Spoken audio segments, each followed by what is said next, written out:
Então, o que de fato aconteceu com Martin Bormann? Em 16 de abril de 1945, teve início a Batalha de Berlim, a última grande ofensiva soviética da guerra na Europa. Em janeiro daquele ano, Hitler tinha mudado seu quartel-general para um bunker localizado no porão da chancelaria, cercando-se de seus mais leais seguidores, dentre os quais estava Bormann. Wilhelm Burgdorf, Goebbels, Hans Krebs e Bormann presenciaram e assinaram o testamento de Hitler. Nesse testamento, Adolf Hitler descreve Martin Bormann como seu camarada mais fiel no partido e o nomeou o executor de seu espólio.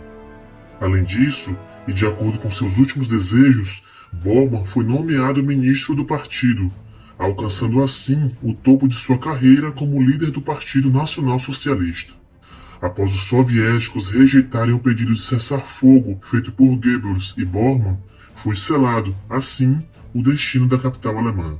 Para Goebbels, tudo havia acabado, e junto com sua esposa Magda, cometeu suicídio na noite de 1º de maio. Martin Bormann, no entanto, não tinha a intenção de cometer suicídio. Pelo contrário, ele decidiu fugir antes que os soviéticos o capturassem. No dia seguinte, 2 de maio, a Batalha de Berlim culminaria quando o general Helmut Wadling entregou incondicionalmente a cidade para os soviéticos. É aqui que começa a história contada por Arthur Axman durante pesquisas realizadas pelo historiador britânico Trevor Hopper. Como sabemos, Axman foi um dos que fugiram com Bormann na noite anterior à capitulação incondicional. O que aconteceu com Bormann naquela noite foi o seguinte: no dia anterior, 1º de maio, por volta das 23 horas, Bormann abandonou o bunker junto com o médico das SS Ludwig Stumpfegger, Arthur Axman, ex-líder das Juventudes Hitleristas, e Hans Bauer, o piloto pessoal de Hitler, numa tentativa de escapar do cerco soviético. Pouco depois da meia-noite, eles saíram à superfície e desapareceram na noite em direção à estação Lehrter de Berlim. Resumindo, Axman afirmou que Bormann morreu pouco depois de sair do bunker, chegando a ver seu corpo sem vida. Seu corpo, entretanto, havia desaparecido, o que fez com que aumentassem as dúvidas sobre a veracidade de seu relato.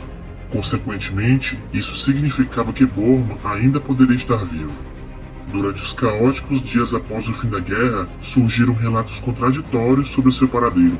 Chegou-se mesmo a dizer que Bormann tinha sido visto na Argentina, Espanha e muitos outros lugares.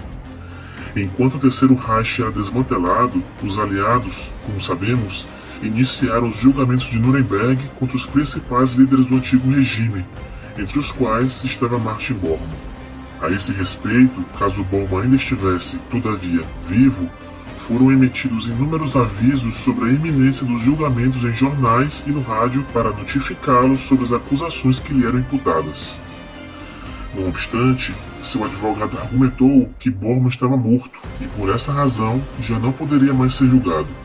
Como forma de provar tal alegação, ofereceu como evidências diferentes testemunhos dos que compunham o entorno de Hitler. A promotoria, no entanto, contra-argumentou ao tribunal de que ainda havia possibilidade de Bormann estar vivo. Os juízes concordaram com a promotoria e consideraram Martin Bormann culpado, condenando-o à morte à revelia em 1946.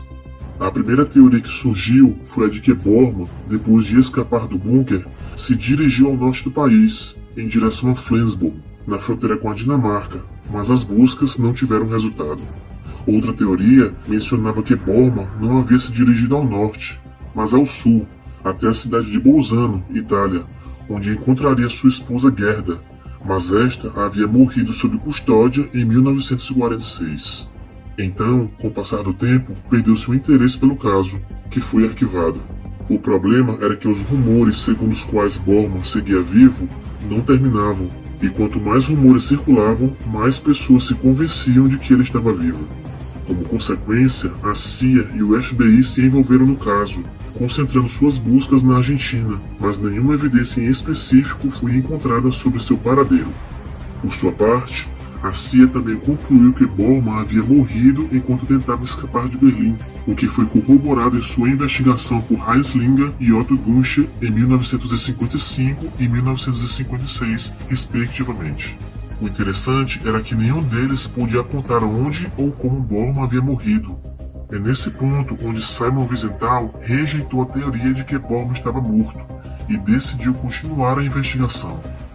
Enquanto isso, continuaram a se produzir mais supostos avistamentos de Borman na América do Sul ao longo dos anos 50. Em 1964, o governo da Alemanha Ocidental ofereceu uma recompensa de $30 mil por seu paradeiro, mas não obteve resultados. Em 1965, ocorreu algo inesperado. Naquele ano, o Ministério Público em Frankfurt autorizou uma escavação na última localização conhecida do corpo de Martin Bormann. Era o local identificado por Axmann anos atrás, abaixo da estação berlinense de Lehrter, mas, outra vez, nada foi encontrado. O problema poderia ter morrido aí, não fosse uma descoberta crucial realizada em finais do ano de 1972 e que marcou uma virada de 180 graus na busca por Bormann. Naquele ano, alguns trabalhadores de uma construção encontraram restos humanos de 2 pessoas junto à estação de Lehrter. Após a autópsia, os fragmentos de cristal encontrados na arcada dentária das 2 ossadas sugeriram que ambos haviam cometido suicídio mordendo cápsulas de cianeto para evitar sua captura. Por outra parte, os registros dentários reconstruídos a partir das memórias do dentista de Bormann identificaram um dos esqueletos como o do secretário de Hitler. Investigadores forenses determinaram que o tamanho do esqueleto e o formato do crânio eram idênticos aos de Bormann. Da mesma forma, o segundo esqueleto foi considerado como pertencendo a Stumpfegger, já que tinha uma estatura semelhante à deste. Um pouco mais tarde, o governo da Alemanha Ocidental declarou Martin Bormann oficialmente morto, dando por encerrado o caso. A família, no entanto, não foi autorizada a cremar o corpo, caso posteriormente fosse necessário um novo exame forense. Então, outro evento abalou toda aquela ladainha. No Paraguai, em 1993, tornaram-se públicos arquivos policiais sobre Martin Bormann. Segundo eles, o secretário pessoal de Hitler morreu em Assunção, sendo enterrado numa cova sem identificação na cidade de Itá, a 37 quilômetros da capital paraguaia. Não foram encontrados restos mortais de Bormann no país sul-americano. Apenas arquivos desclassificados foram publicados.